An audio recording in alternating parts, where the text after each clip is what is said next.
Hello, and welcome to another delightful episode of Heavy Metal 101.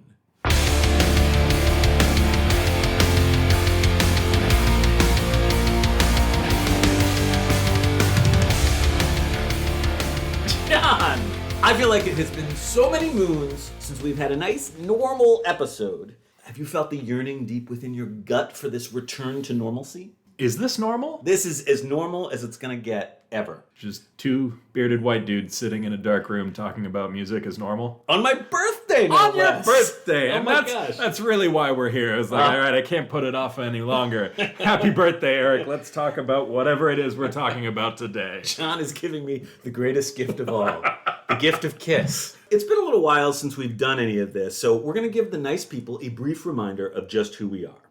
My name is Eric. I am a university music professor and a professional composer and pianist of the classical persuasion. I'm also a huge, lifelong heavy metal nerd, and this was my first musical love. In this particular podcast, I take my belligerent young friend, John, a heavy metal novice, on a fantastical tour through the darkly terrifying annals of heavy metal history. It's darkly terrifying, is it not? I am terrified. John shivers a lot during these episodes. It's really quite something to see. John, could you remind our listeners of just how hideously unqualified you are to be participating in this very podcast? Yeah, that is not an inaccurate description. I don't know anything about heavy metal outside of what you have endeavored to teach me over the last, how many episodes? Seems like 26 at this point. So, I don't know anything about this. I am a musician, but my background is entirely classical. I am presently wrapping up grad school, getting a doctorate in orchestral conducting. Writing big old dissertations, right? Big old dissertations, editing big old dissertations, mostly at this point. And surprisingly, none of my musical studies have involved heavy metal. I come at this with no knowledge whatsoever. Good. Well, we're glad to have you here, John. So, for reasons that should be abundantly obvious, we've spent most of our time to date discussing music on this heavy metal podcast. It's what we do here. However, we do need to take a little bit of time out to acknowledge the fact that heavy metal is quite nearly as much a visual medium as it is an audio medium. It isn't a coincidence that the golden age of heavy metal coincided with the development of the music video and the rise of MTV in the 1980s. I am, like you, John, a theater kid at heart, and that's one of the reasons that I've always found heavy metal so much more interesting than almost any other form of popular music. It's the showmanship. Yes, the music is supreme, but the aesthetic look of the fans and the artists, and most particularly the highly theatrical stage shows associated with the live concert experience in heavy metal, do merit some amount of time and consideration. So we're also going to generate perhaps a little touch of controversy in this episode because we're going to be investigating the importance of visuals in heavy metal by looking at a subgenre known as shock rock, and particularly at two artists that many metalheads don't actually consider to be heavy metal at all, Alice Cooper and Kiss. John, I think you had some questions about whether or not they were heavy metal, no? Well, in doing my assigned listening, it sure didn't sound like heavy metal to me. It's a bit of a different beast. We'll talk about how to characterize this music and these artists in a little bit. I've got pretty strong feelings on it myself.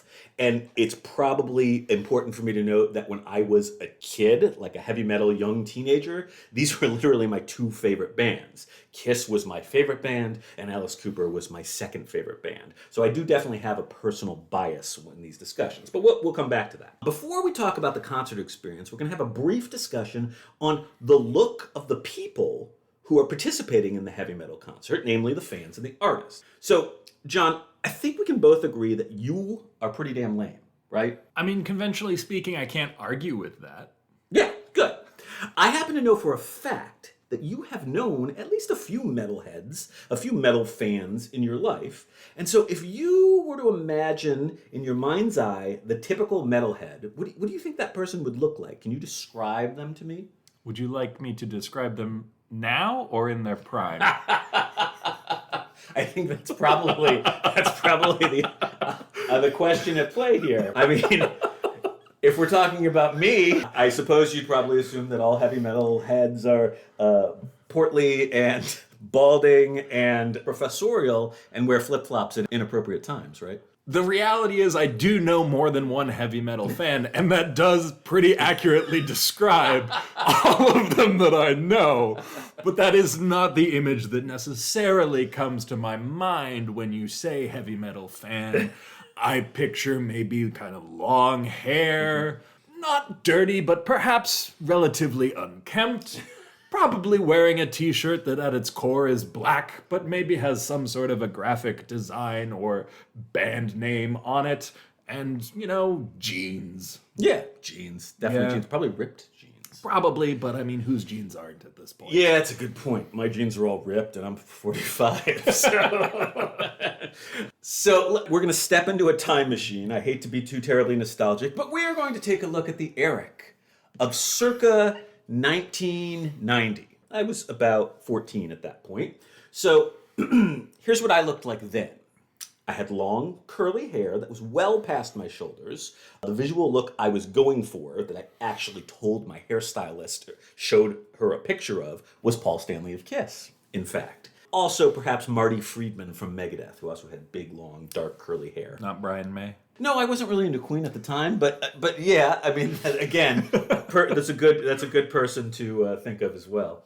I would invariably be wearing, as you said, a black T-shirt covered with some sort of quasi-gothic imagery and the mandatory heavy metal band logo. For purposes of this discussion, we'll say Iron Maiden, because I had a really cool Made in England t-shirt I used to wear a lot. I would have had some amount of darkly mystical jewelry on. It was meant to be intimidating, not like effeminate. I had a skull necklace that I called Larry. That was probably my favorite thing that my high school girlfriend eventually went on to lose, and I hated her forever for that. And then I would probably be wearing an earring. One of my favorites was like a clawed metallic, I think it was pewter hand, grabbing like a multicolored crystal ball. So that kind of thing. As you mentioned, I definitely would have been wearing jeans. They might have been blue. They might have been black. And then cowboy boots on my feet. Oh, is that just you, or is that traditional footwear for the I metal would say fan? that that's one of the traditions. It really depends on the subgenre of choice. I was primarily a glam metal type, and cowboy boots were kind of de rigueur for that. If I had been more of a thrash metal guy, it probably would have been like tennis shoes of some kind, black tennis shoes. Did not anticipate de rigueur making an appearance in this podcast. You never episode. know. For all of you playing bingo along at home, De rigueur. there's your French for the day. I didn't have any tattoos, of course, because I was flipping 14 years old. But if you replace me with an older metalhead, for instance, my older brother, you would probably have seen somebody who was also showing off a number of heavy metal or horror movie themed tattoos in various places. Additionally, I was never really a leather and studs type of guy, but Classic look, though. Yeah, that's another look that was very popular and still is in some circles.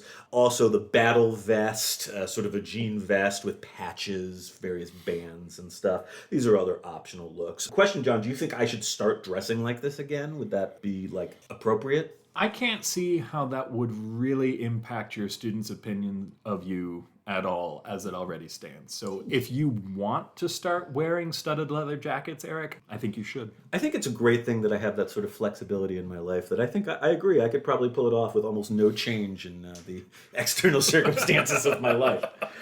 Okay, so what we've just discussed is an example of a fan look. But this look wasn't really terribly different from the look of many of the heavy metal artists at that same time. I mean, let's face it, they were obviously generally better looking, but just better looking, more extreme versions of the same thing that I've described.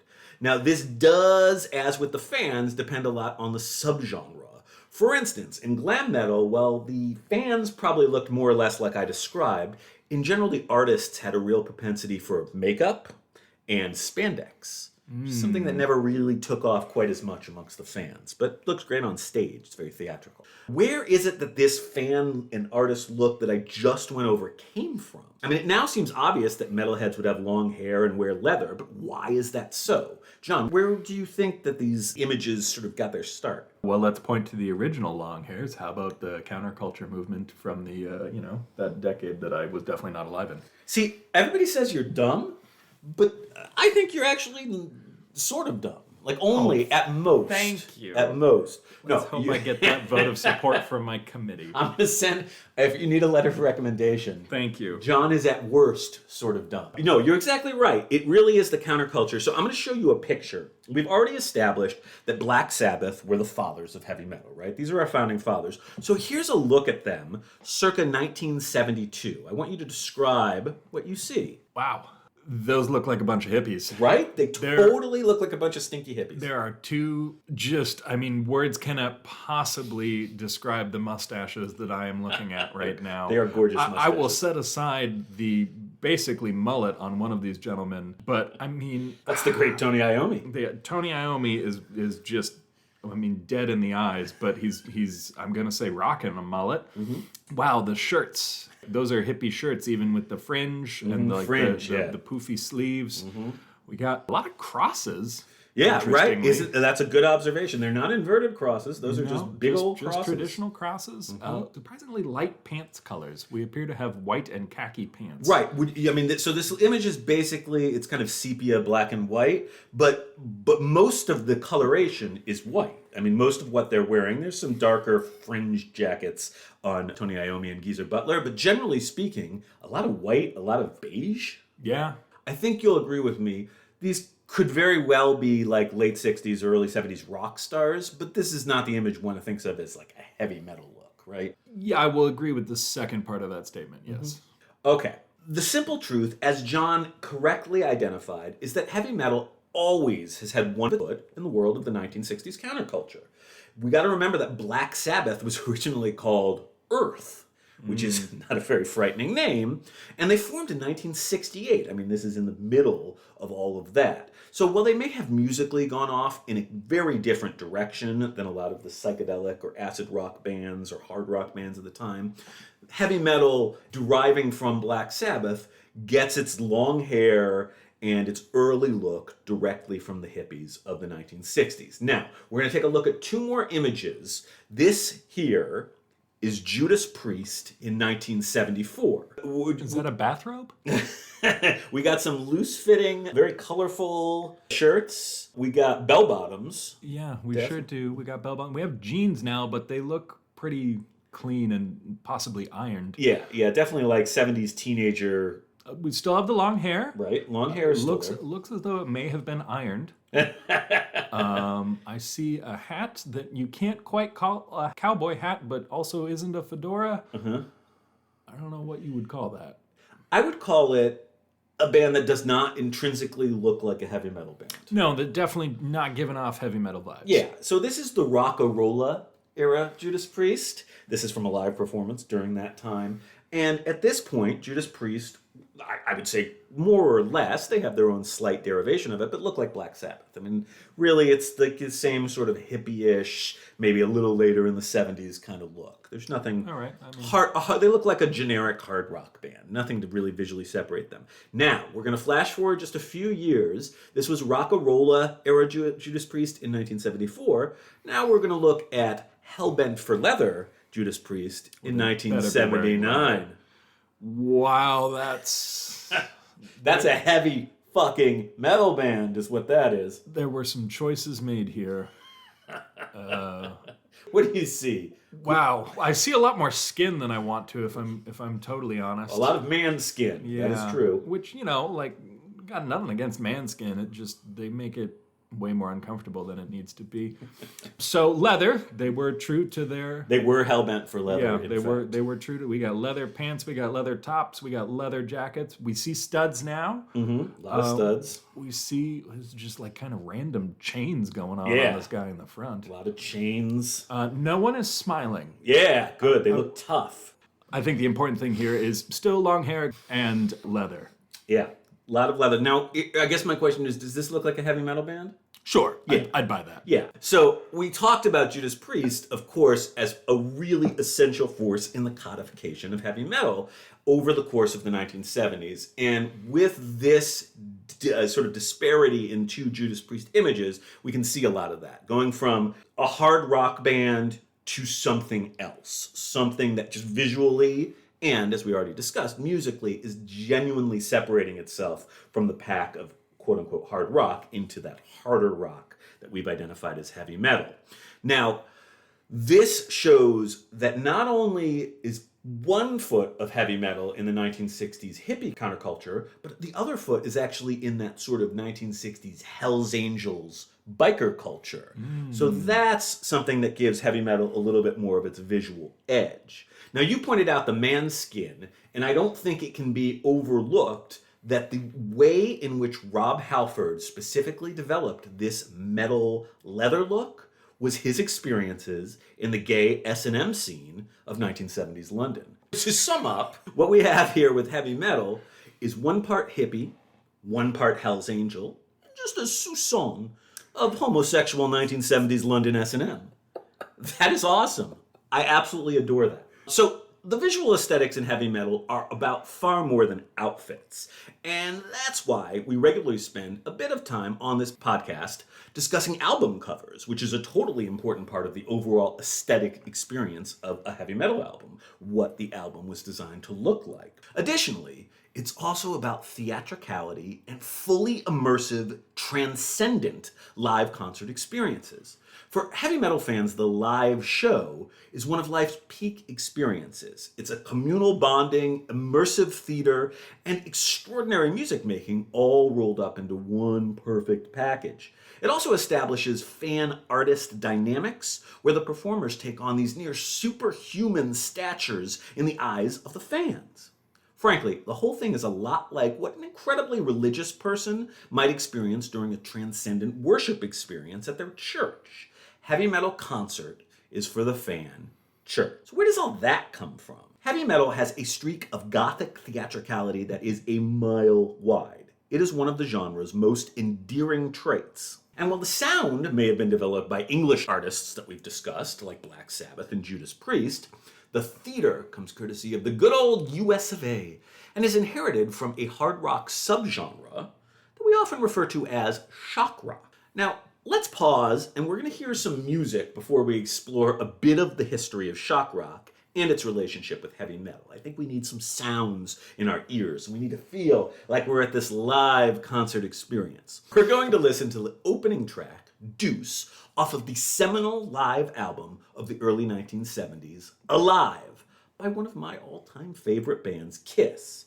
Before we press play, we're going to transport ourselves into the live concert experience via a little thought experiment. Okay, so you're in a crowded arena. It's absolutely buzzing with anticipation. The stage in front of you is framed with mammoth wall-to-wall amplifiers. Nearly everything else on the stage is still obscured by curtains and coverings, but you just know that they are hiding all sorts of cool gadgets and gizmos underneath. The background music is rocking loudly with familiar tunes. Everyone around you is utterly euphoric and ready for the time of their life. Suddenly, the background music stops and the lights go down. As one, the audience rises, screaming in pure, delirious joy. You can see the shadows of movement from the stage, and you know that your beloved heroes have finally arrived. And then you hear this.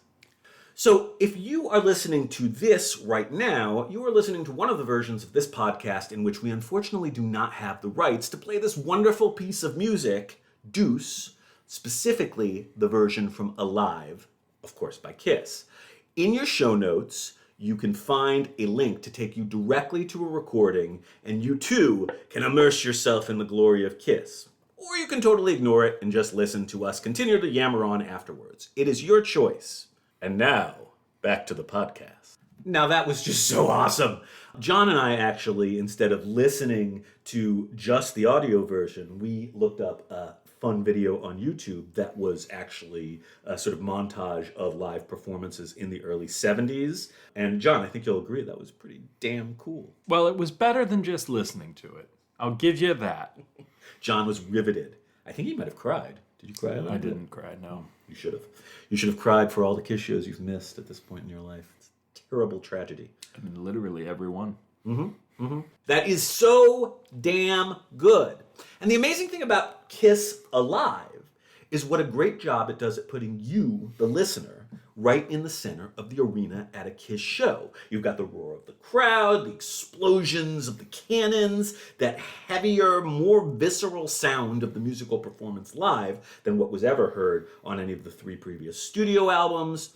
Alive is a magnificent audio document of the live Kiss experience, beautifully produced by the great Eddie Kramer. John and I were talking about this, and I think an important bit of context to understand is that this album is meant to be almost a souvenir. It's meant to evoke, for the fans that loved Kiss live but hadn't at that point gotten into their albums, it's supposed to remind them and evoke the amazing concert experience that is Kiss live. So John, I'm sure you were just swimming with thoughts and confusion and chaos in your mind after hearing this album and this opening track and seeing that video that we watched of the live performance. But what do you think? What do you think about Deuce and Alive and what you've heard of Kiss to date?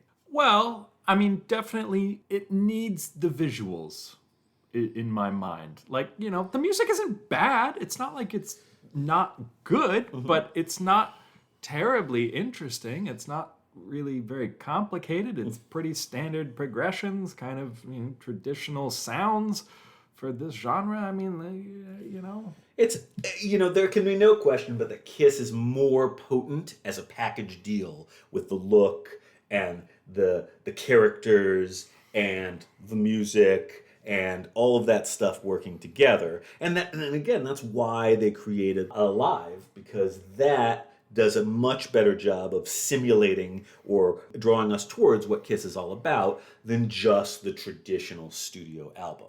I absolutely love Kiss albums. You know, I've spent basically my entire life, at least from probably age 12 or so, listening to people who talk trash about Kiss. I mean, musicians, non-musicians, many people have trouble taking them seriously.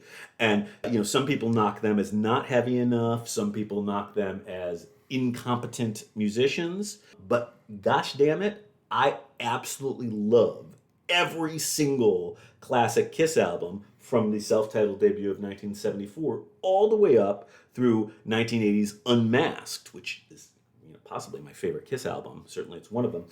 I just think that they're a fantastic band, but I do understand that there is something to be said for the marriage of the visuals and the music together being a more powerful experience, which is why we're talking about them in this particular context, the shock rock visual context. So I think Alive, of course, is a masterpiece. I mean, it is a hugely important live album, not just in Kiss's career, but across the 1970s. Pretty much everything on this album just kicks ass, except maybe Peter Criss's drum solo. As we talked about, that's a bit of a low. And actually, while I'm knocking on Peter Criss, I will also say that of all of the classic Kiss albums, I even love all of their solo albums, which they released in 1978. Each one of them did a solo album, except for Peter Criss's, which I absolutely hate. It's absolutely just terrible. You mean the drummer's solo album didn't hold up? It does not. It does not hold up to me. It sounds like, I don't know, like schmaltzy 1970s light rock. It's pretty horrifying. But I mean, all the other solo albums I think are great. Particularly Paul's and Ace's are truly amazing. Gene's is just weird. You know, he covers "When You Wish Upon a Star" on his solo album with full orchestra. All right. Yeah. They're really, really great things. And also, there are 4 Alive albums, ranging from this first one in 1975 through Alive 4, which came out in 2003. All of those are great. And actually, I've got a particular soft spot for Alive 4, in which they performed collaboratively with the Melbourne Symphony Orchestra.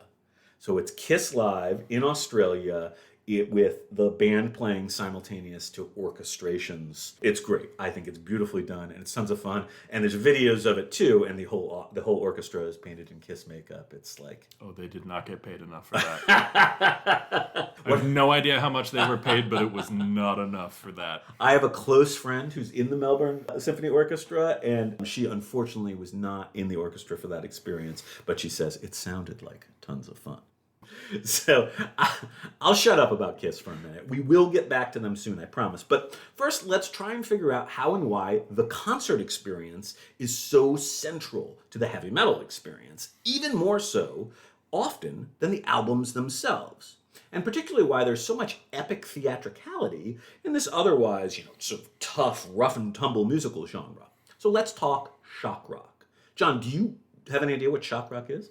No. Okay. I'll just save us some time and say no. I appreciate that. I mean, look, it's kind of, as genre goes, it's pretty loosey-goosey. I would say it's more of a visual, conceptual designation than it is a musical designation. I don't think there's that much musical commonality from one artist to the next. But like most good things in American vernacular music, shock rock has its origins in 1950s African-American popular music, and particularly in the Gothic theatricality of the late, great Screamin' Jay Hawkins.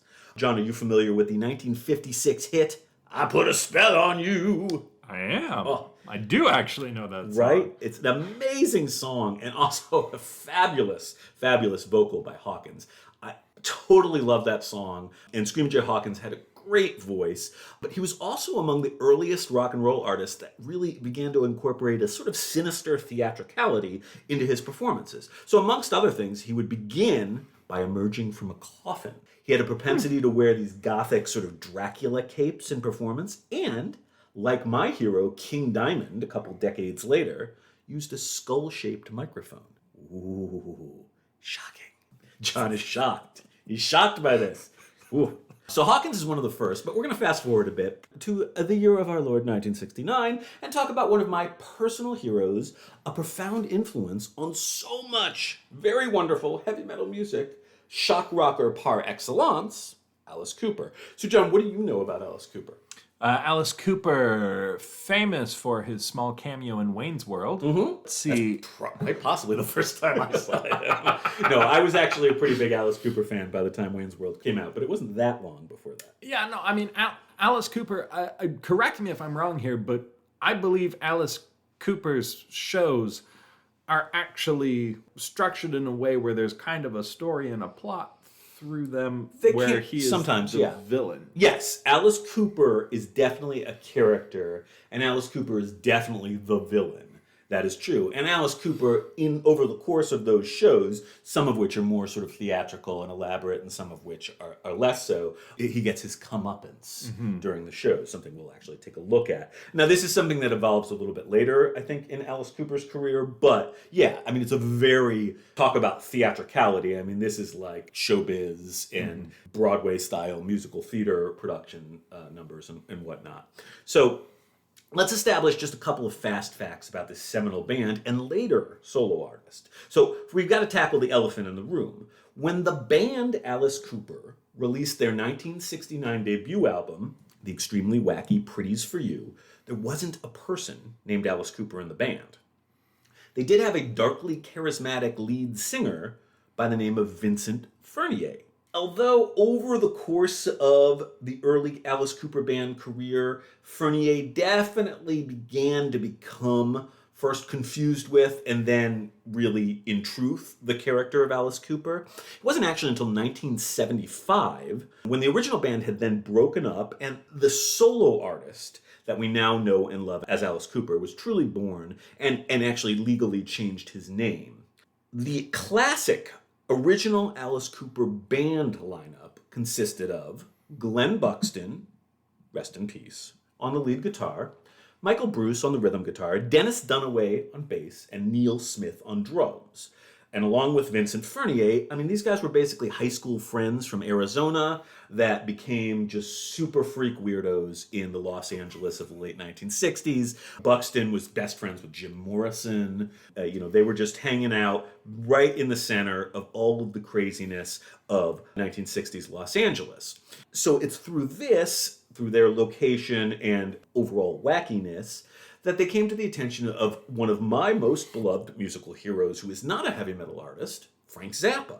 And it was Zappa who originally signed the Alice Cooper band to his Straight Records label.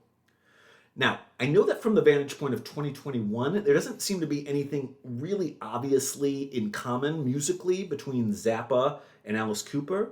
But if you go back and listen to those first two Alice Cooper albums, Pretties for You and Easy Action, you'll find that Alice Cooper was really more of a psychedelic acid rock band that at the time sounded a lot more like Captain Beefheart and the Magic Band, or maybe Syd Barrett era Pink Floyd, than they did like Black Sabbath or any of these early heavy metal bands. It really wasn't until the band paired up with the producer Bob Ezrin and made 1971's third album, Love It to Death, that they really broke big in popular culture and also established the classic sort of anthemic hard rock sound that we associate with Alice Cooper.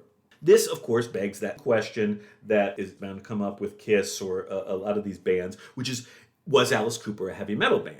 My answer to this is sometimes. The first albums all vary really widely in their sonic palette. I mean, some of the songs are Sabbath-esque heavy metal. Some of them sound like, well, they quote Bernstein's West Side Story at one point. There's some heavy metal. Yeah, that's some damn heavy metal music. I mean, Alice Cooper was probably too weird and wide-ranging a band to be categorized as quote-unquote purely heavy metal. But the dark, elaborate stage show, and particularly the larger-than-life onstage persona of the singer, who we now know as Alice Cooper, most definitely laid the groundwork for nearly all of the heavy metal artists that would follow in their wake. This is so true, in fact, that after some rather fallow times in the early 1980s when Alice Cooper was making new wave albums that he doesn't actually remember making because he was so drunk and coked up. Hey! Yeah. When he staged a very successful mid-1980s commercial comeback, Alice Cooper very purposefully situated himself unabashedly amidst the heavy metal of the time. He had this Rambo-esque, utterly ripped guitarist named Kane Roberts, who used a guitar that was shaped like a machine gun and it had a strap that was an ammo belt. And he released just an assortment of fantastic heavy metal albums, like, for instance, 1987's Raise Your Fist and Yell. These are definitely metal times for Alice Cooper. Also, a fun fact is that the bass player on Raise Your Fist and Yell is this handsome, talented young fellow by the name of Kip Winger. Shortly thereafter, Mr. Winger would go on to found the popular but also kind of much loathed glam metal band Winger. But Kip also would go on much, much later to have an album, Conversations with Nijinsky, that was nominated for Best Classical Contemporary Composition in the 2017 Grammys. Wow. Yeah. You weren't expecting that, were you? I was not expecting a Nijinsky reference in today's Kiss and Alice Cooper podcast, which now makes, I think, the third or fourth time so far in this episode that I have just been completely unprepared for what we are going to talk about. It's an emotional roller coaster is what it is. I bet Nijinsky would have liked metal. I could see him being into that. I could see that as well. I could definitely see that, doing those big jumps to power chords. I mean, it'd be beautiful. So it also should be noted that the 80s period of Alice Cooper that I'm referring to was also the time that I first discovered him. And so to me, subject to my own biases, Alice Cooper is always going to be a heavy metal artist. It's just the category in which I met him. The same actually holds true for Kiss. These are both bands that maybe in the 70s were more hard rock than quote-unquote heavy metal. But when I first came across them in the 80s, they were definitely in the very beating heart of heavy metal. So regardless, even the very early Alice Cooper live show, it definitely sets down much of the blueprint for the highly theatrical live heavy metal albums and concerts to come. I mean, in 1969, this is a dude who threw a live chicken into the audience at his concert, and the audience then proceeded to tear it to pieces. Which is, I know, a bit horrifying, but how heavy metal is that? Why? Why would they do that? So, look, I like chickens. I'm often a vegetarian, right? I mean, I am not advocating for the tearing apart of live chickens. I think it's grotesque, most definitely. But, Alice Cooper was probably quite drunk at the time, and his explanation was somebody threw a chicken onto the stage. What? How did a chicken get into the venue? How indeed? How indeed is really a question. They threw it onto the stage. Alice Cooper saw it and he thought, this will be cool. I'm going to throw it and it's going to fly away. It's this big, beautiful chicken, because he didn't know that chickens couldn't fly. Right. And instead it landed in the audience and those animals. Which is fine. This is it's the next part of the story that I don't understand. I have never ripped apart a live animal at any heavy metal concert show I've been to. But again, it's pretty damn metal. Okay, so we're going to try something new here. This is a brand new Heavy Metal 101 segment, which we will quickly discontinue if John sucks at it. So, Thank you for putting it solely on my shoulders. Yes. Knowing that what we are about to do is discuss a video in an audio medium. you're going to use the beautiful potency of your voice and language to make us feel as if we are staring at it with you. Okay, so what I'm going to do is I'm going to play a short video that features Alice Cooper live in 1971. I want you to use your elegant descriptive verbal gifts to tell our listening audience what it is you happen to see on that screen. Cueing video. Okay. Oh, there's a snake. Okay, so Wow. there's a stage There's prop. a live snake. Wow. He's wearing chaps. Did he just throw a baby? Look. What the hell? Is that an axe? He's chopping Is he up. chopping up a baby doll? He's chopping up a baby doll. What in the? Oh my God. Oh, it's bleeding. It's got fake blood in it. That's disturbing. Why is he crawling around? What is he? He's just grabbing it by the hair. He seems very exhausted. Oh, but the audience is just smiling. Oh, but look what's happening to him. Okay, he appears to be being dragged by someone in a hangman's outfit carrying a lit torch. This seems very unsafe, I'm not gonna lie. Okay, he was wiping the blood off of his mouth. He looks pretty indignant. Villainous, I would say. Yeah, they put a noose around his neck. That's not great. He looks generally nonplussed. Okay, this is taking a minute. I'm guessing they're double checking the safety rigging so that he doesn't actually die. Oh, there's a person playing a military drum. Yeah, right? It's How delightful. It's like an execution. More torches.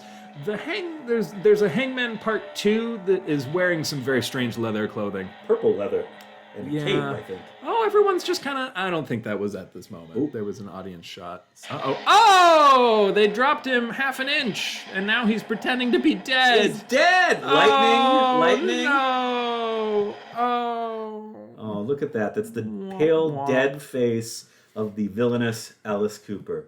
That's a pretty extravagant live show, right? I mean, obviously. It's very theatrical. Yeah, It is. There was very little that seemed to have to do with music in that clip from a musical show. Yeah. I mean, and like I said, the music is important. I mean, I'm not one of those people. Like I said, with Kiss, I love Kiss's music. But I'm still very much, I understand that a lot of what draws people to Kiss or Alice Cooper is this visual Is the thing. cat makeup. Yeah, the cat makeup is king. The cat makeup is king. That was beautifully done. I felt like I was there with Alice Cooper getting hung in 1971. Oh, I'm sorry. Yeah, it was actually kind of traumatizing. I feel dirty. Do we need to put a trigger warning? Yeah, we should put a trigger warning. Oh my gosh. So the music here, you heard in the background, is excerpted from the song Killer, which is from the 1971 album of the same name.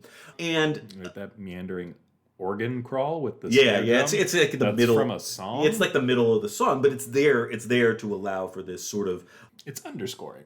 yeah, it's thank you. Well said.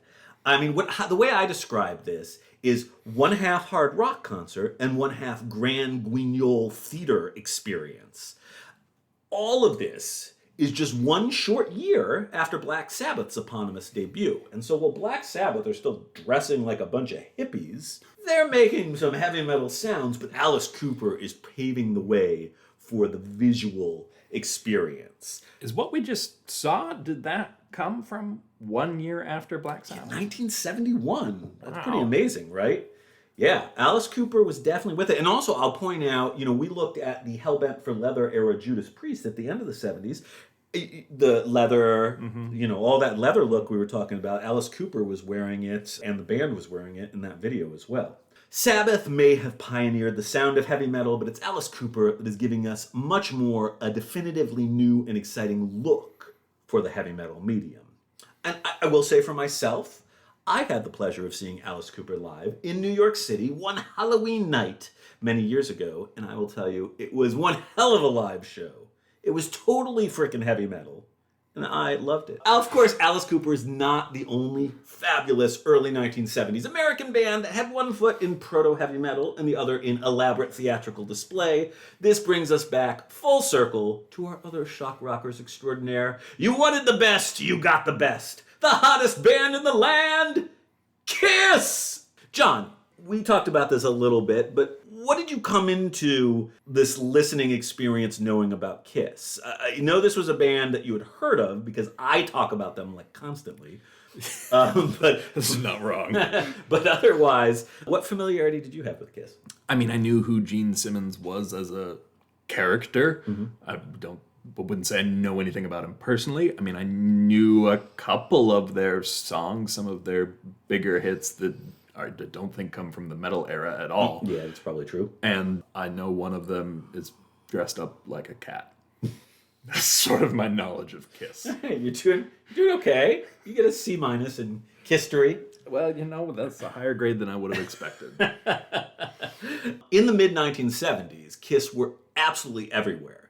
They have sold over 100 million albums. Their image was featured on toys, on lunchboxes, on their own comic book, which included drips of their own blood in the ink. There's no way that could happen today. No, probably not.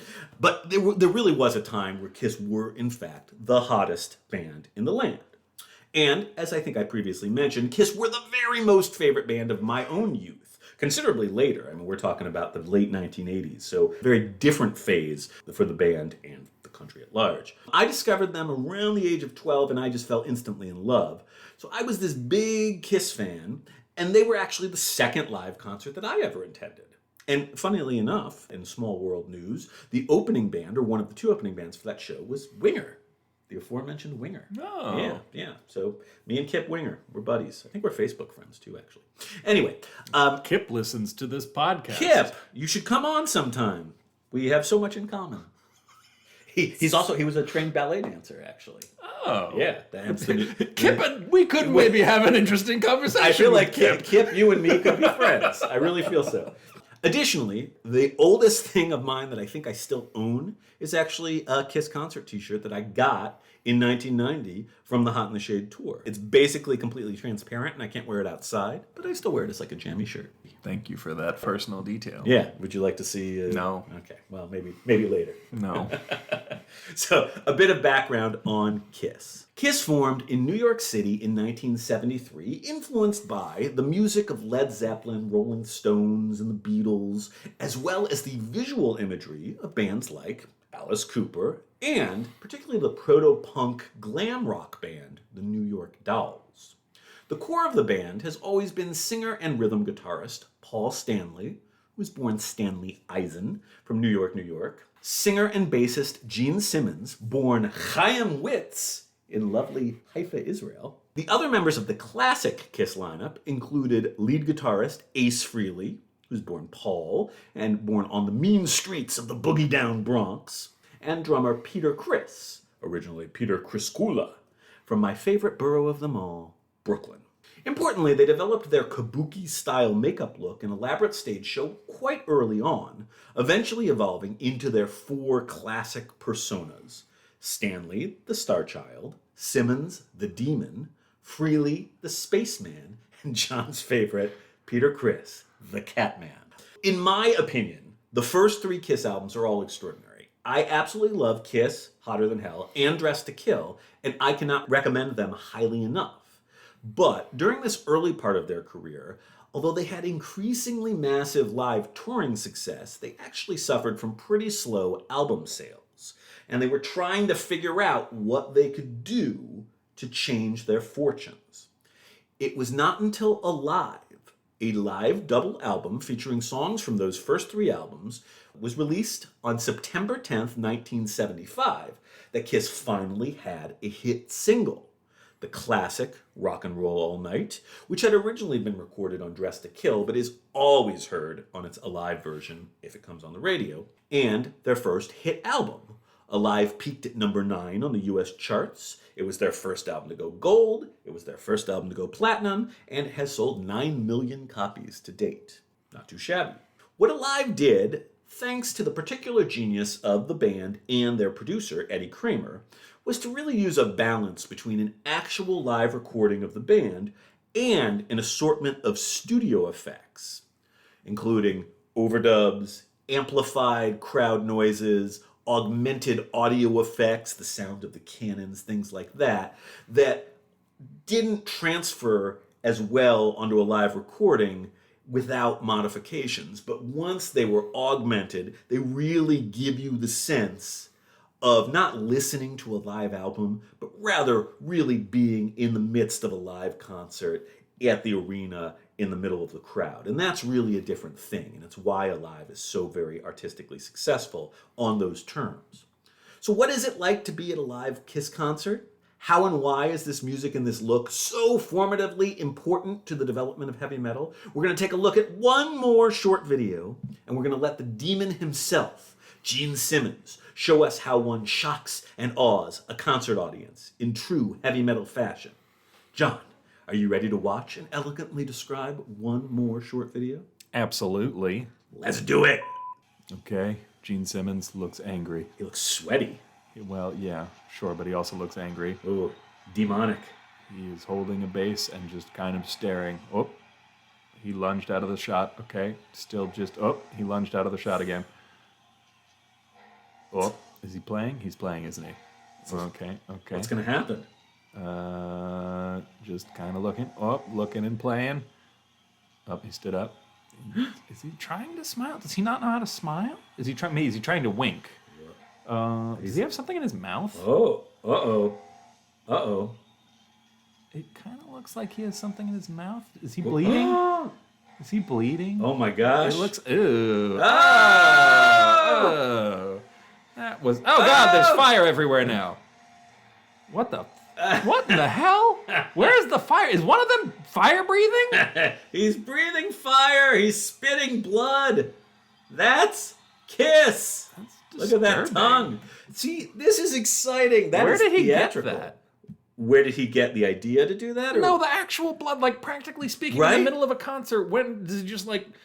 It's in his... Yeah, so that's why he's making those faces. He's holding a crap ton of blood in his mouth. But he can't have been doing that the whole time. No, obviously there's some sort of transitional moment where perhaps a 10-minute drum solo. But there's the opportunity, so he's got the blood in his mouth, and then of course he's got this particular video is edited to show both things because it's Gene that does both those things. Oh, he is also the fire breather. He is the fire breather. So it's the blood spitter and the fire breathing demon.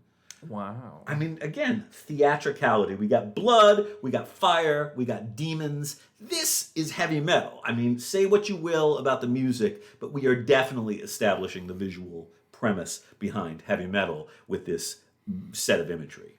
Whoa, that was cool, right? You're thinking about it. I mean, that's not my cup of tea, but it's definitely a lot more metal than their music. Yeah, all right. I think that's probably fair. So Alive finally brought Kiss's live shock rock carnival and great music making together for the larger public, and the public responded with intense adoration and lots of money.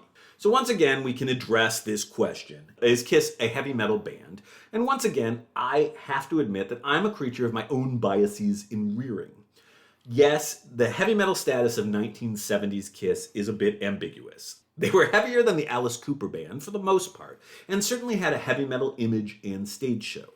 However, whether or not one chooses to think of this era of Kiss as heavy metal, the 1980s version of Kiss, when I was first introduced to them, starting with the brilliant and actually extremely heavy 1982 album, Creatures of the Night, were definitely a heavy metal band. No bones about it. And so to me, Kiss are just always going to be a heavy metal band. It's just the era I grew up in. But you can go whichever way you choose. Suffice it to say, this visual influence is so central to the heavy metal ethos. Very briefly, a survey of the Kiss story through to the present day. In the late 1970s and early 1980s, first Peter Criss and then Ace Frehley left the band. The classic 80s lineup, the one that I first became acquainted with, consisted of Paul Stanley, Gene Simmons, drummer Eric Carr, rest in peace, and Bruce Kulick on lead guitar.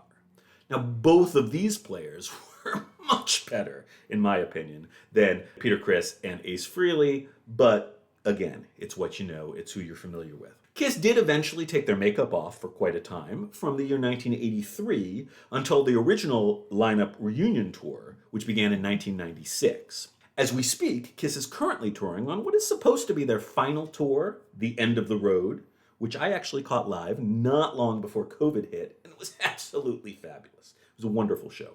The current lineup still features both Stanley and Simmons. Now they have drummer Eric Singer, who you'll be pleased to note is wearing the Catman makeup. Are we pleased about that? I don't think there's really any reason to have the original makeup, but No. if it makes people happy. I will tell you that when Eric Carr first joined the band, they were still wearing makeup, and he had different makeup. He had Fox. He was the Fox. So he had Fox makeup, and then when they first replaced Ace Frehley with Vinnie Vincent, he had this Egyptian-style Ankh makeup. So back then, they were kind of going for new characters, but let's face it, they're sort of a classic rock band, nostalgia touring. So nowadays, they all four of them wear the traditional makeup. So Eric Singer on drums and guitarist Tommy Thayer as our new spaceman. They actually haven't released an album of new material since 2012's solid but not spectacular Monster, and are really just now a kick-ass live act, sort of touring the world and making the most of this late phase of their careers. So there you have it. An intro to the visual side of the heavy metal experience, as well as an introduction to two of our shock rock greats, Alice Cooper and Kiss. Some may argue that these are proto-metal bands, more important as influences than as actual heavy metal artists themselves. But regardless of which side of that debate you land on, heavy metal as we know it would not be nearly so interesting or wonderful without the contributions of these two extraordinary bands. John, tell the people where they can find us. Now, you can find us pretty much anywhere that you find podcasts. What? Is that true? I believe it is. What about Apple Podcasts? Yes. What about Google Podcasts? That's a thing? I don't know. I think so. What about Breaker? I don't know what any of these things are, but you can find us there. Anywhere on the internet, we're there for you. Mm-hmm. What if they want to talk to us, like make suggestions? HeavyMetal101podcast at gmail.com. You can actually also leave us a voice message now on Anchor. Wow. Yeah, modern technology. So if you want to... Please. Is it calling? I don't know how you do I don't know this. how it works. However There's you a leave a little thing. voicemail, please just rant at us. Nothing would make Eric and I happier. We'll totally put it on the show, too. It'll be just awesome. And now for a reoccurring segment, people complaining about our opinions. Perfect. Thank you so much for listening. Please do join us again for another spine-tingling episode of the Heavy Metal 101 podcast. Say bye to the nice people, John. Goodbye.